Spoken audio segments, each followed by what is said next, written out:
Assalamualaikum warahmatullahi wabarakatuh. Pada video kali ini, saya akan menjelaskan tentang uji validitas dan reliabilitas instrumen.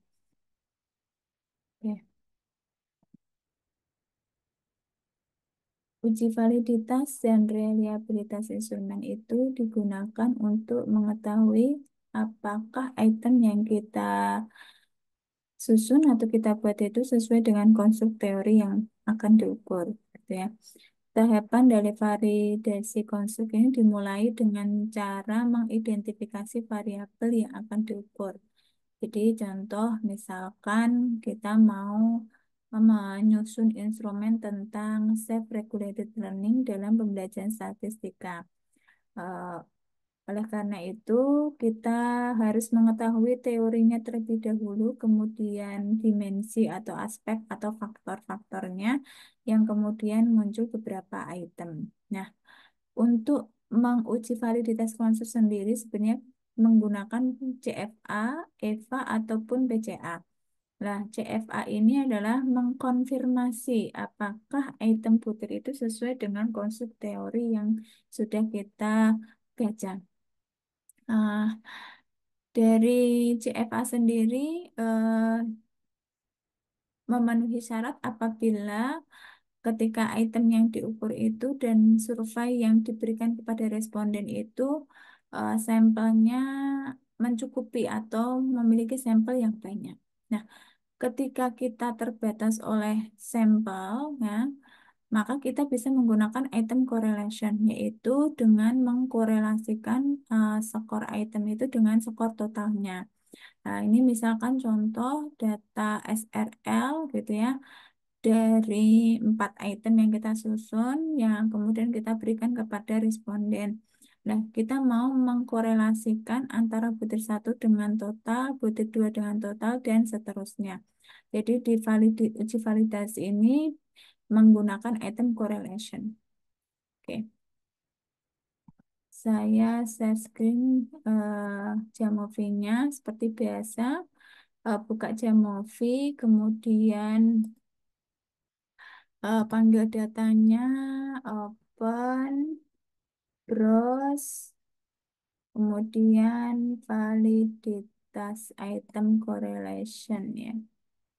Nah, validitas item correlation.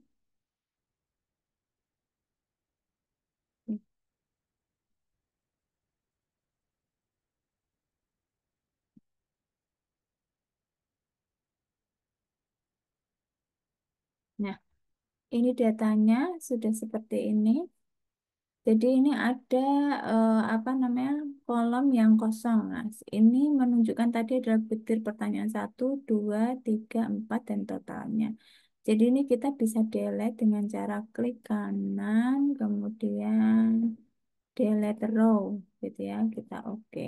Nah, kalau sudah seperti ini, kita apa namanya men-setup data terlebih dahulu dengan klik data, setup, gitu ya. Nah, ini misalkan ini dari responden, ini menunjukkan ID, kemudian ini pertanyaan, ini butir satu tadi ya, B1, kemudian continuous, ini B2, continuous, ini B3,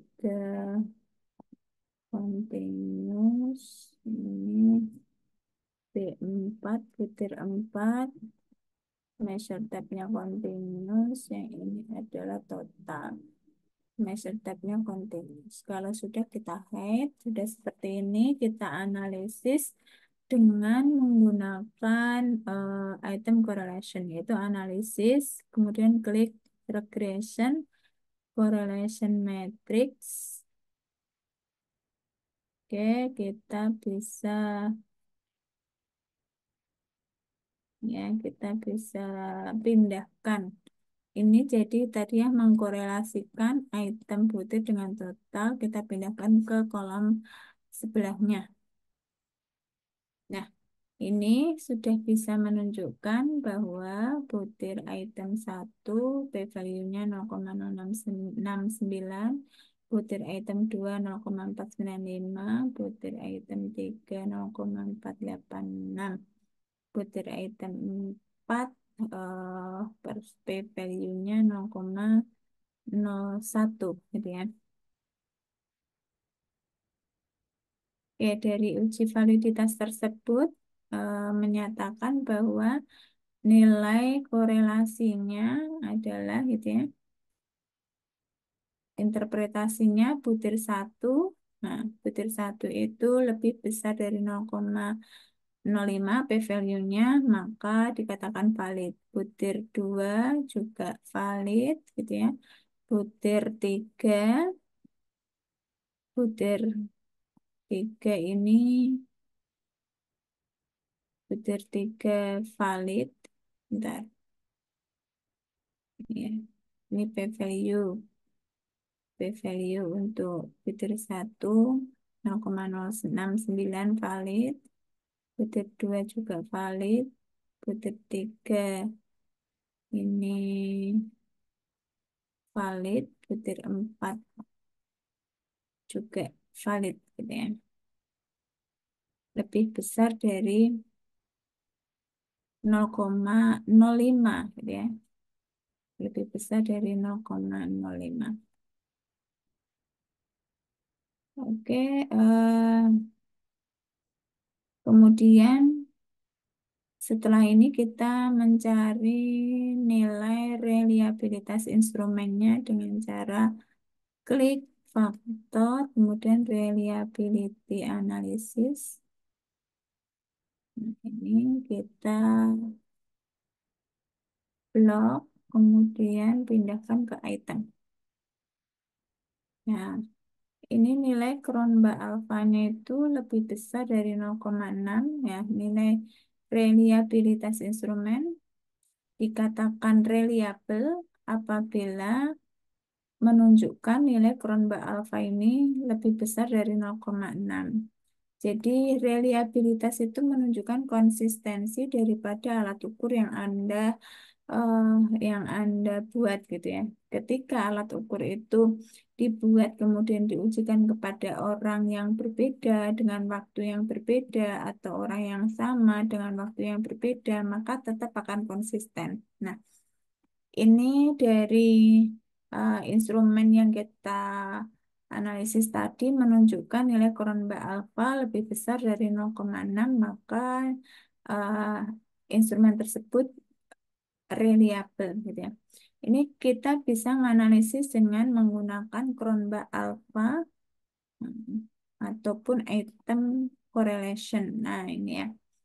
Nah, item correlation ini sudah semuanya menunjukkan lebih besar dari 0,05 gitu ya. Maka butir tersebut adalah reliable ini. Ini nilai Cronbach alfanya per item gitu ya. Kalau ini per satu perangkat instrumen. Nah, dari contoh ini sudah bisa menjelaskan bahwa nilai korelasinya dari keempat item butir tersebut menunjukkan valid karena lebih besar dari 0,05 yang dilihat dari p-value dan kemudian nilai reliabilitasnya adalah lebih besar dari 0,6 dan item reliability statistik yang dilihat per item butirnya juga lebih besar dari 0,05 gitu ya.